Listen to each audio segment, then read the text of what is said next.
Hey Darren, this is Michel Painchaud with golfanalytics.com. Thank you for submitting the video as well as filling out our golf analytics information questionnaire, registration questionnaire. It gave me a lot of great info. It's going to help out my analysis of this video right now. So I believe you're hitting an iron. I'd ask you if you could hit the range with the 7-iron and give me this face-on view based on what you had asked me. You were saying that you were looking for a little bit more distance, saying that you hit it a little bit thin. So without further ado, let's take a look at this swing. Also, I believe I had sent you the Golf Analytics Swing Manual. So just for any of you out there that don't know what the Swing Manual is, we've broken up the swing here at Golf Analytics into 7 steps. So what has traditionally been called the takeaway, we like to call this position number 1. Identified, I'm going to freeze the swing into different spots here in the video. So this is what we would call 1, when the club has reached parallel to the ground. 2 is when we set our wrists into a 90-degree angle, or set the club to a 90-degree angle with our lead arm. If you're a right-handed golfer, so it would be your left arm. 3 would be the full rotation, the full backswing, followed by 4, which is our transition impact move. We've blended those together.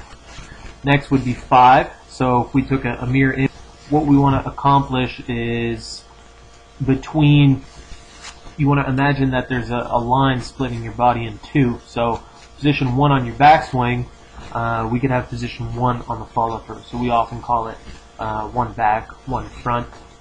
Again, 2, so we want that to be somewhat of a mirror image where, again, you're using your wrist like you did in position 2 here. So we could even call that position 6. This would be 5, 6, followed by, or finished off with position 7.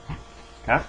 So what I noticed, if I use this framework for the golf swing, I'd like to point out 2 positions in your swing in particular that I think you could work on.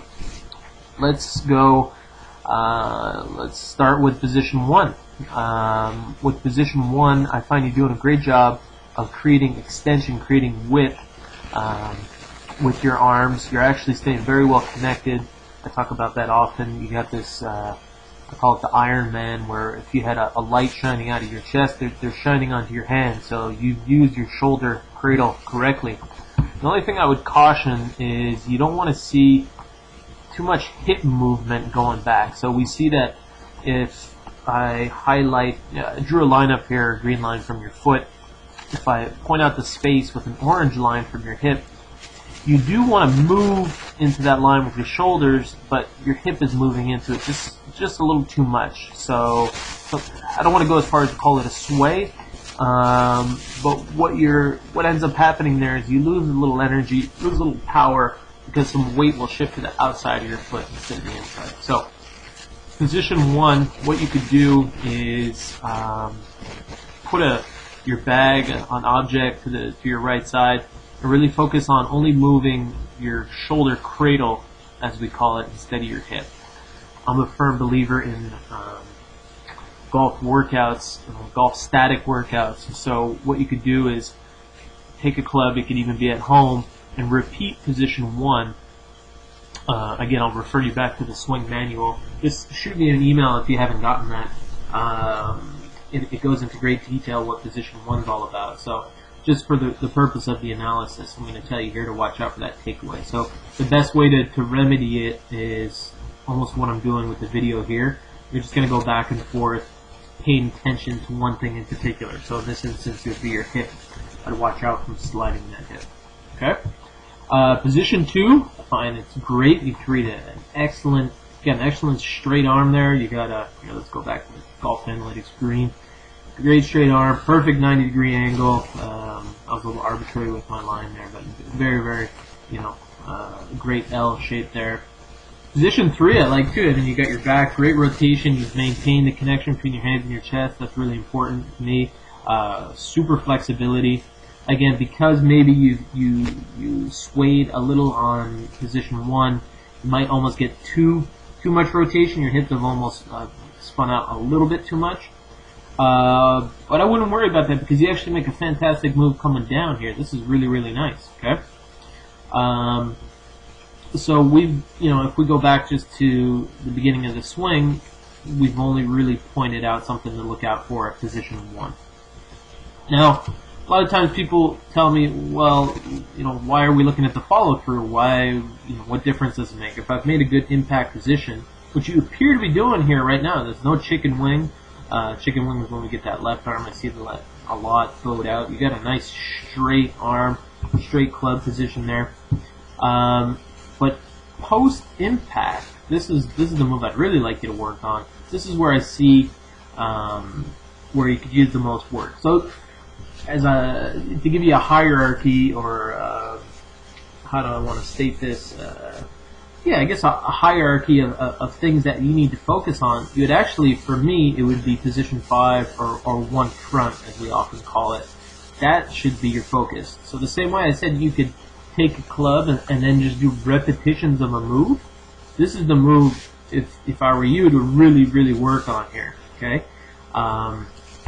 Yes, working on your follow-through will create distance. It will give you more precision. It's just as important as all the other steps in your swing. I know the ball's been struck, but you got to remember that the club is moving at a really, really fast pace. And if we're not comfortable, or if we're not just as solid on the follow-through as we are on the backswing, if not even more solid, because that's the part of the swing receiving all of the energy, all of the mass, you're not going to get the most out of your distance. So if I do a little split screen, I'm going to throw up an image, get my static moves here going. We filmed a long time ago some of the static exercises. So what I would suggest doing, sorry, I'm going through this a little bit quick, I just want to identify, here we are, okay? So I'm at the range, I'm in my position, I'm a lefty, make myself right-handed here with the software. I'm going to take the club, and what I'd suggest you do is just do some static position 5 or 1 front work.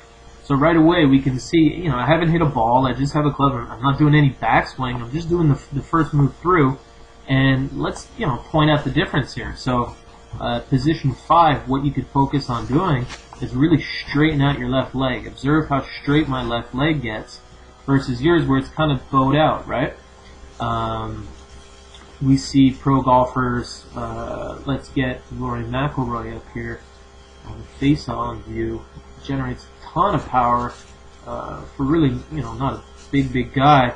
But look at that left leg, how he really explodes it. So you got to really straighten that out, because you got to remember at our address position, I think you got a great posture here. Your knees are bent, right? They're slightly bent, I should say. So you got room to straighten them out. So if you can straighten out, I'm going to head back to the static drills here. If you can straighten out that leg,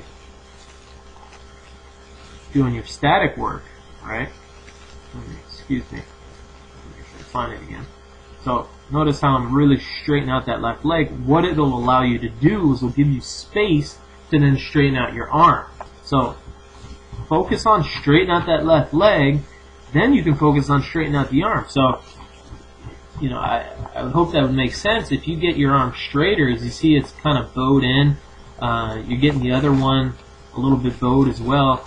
If you're throwing a ball, let's say, you're going to want that arm to extend as much as it can. If you're throwing a punch, if you're doing any sort of athletic move, shooting a free throw in basketball, you're gonna try to get that arm, for you with your right arm, as straight as it can go right up the target.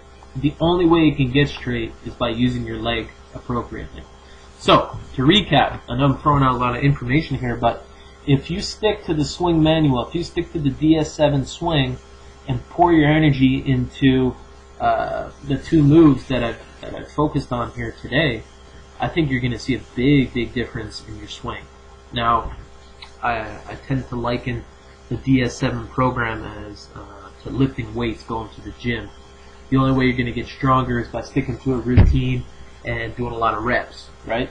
So the static exercises, think of those as gym exercises. Take your golf club and do a lot of reps.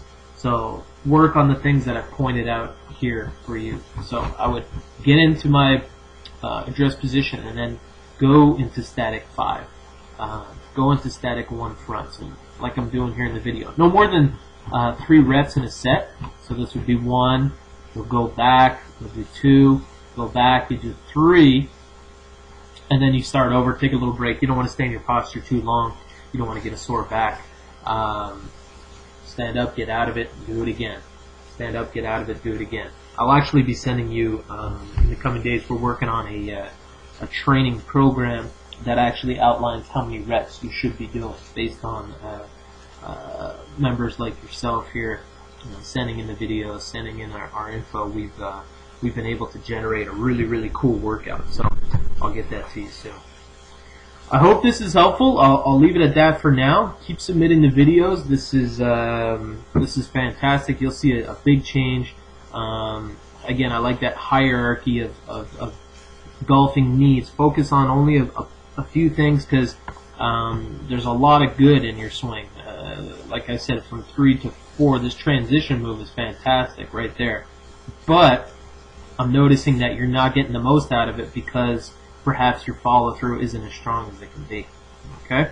So, hope to hear from you soon. Good luck at the range, and keep on at it. As they say, it's in the dirt, right? That's the old Ben Hogan saying.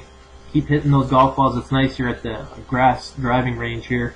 That's a big advantage. You can really dig into the turf. Sometimes I'm not a big fan of the mats. So that's it. Have a good night. We'll talk to you soon.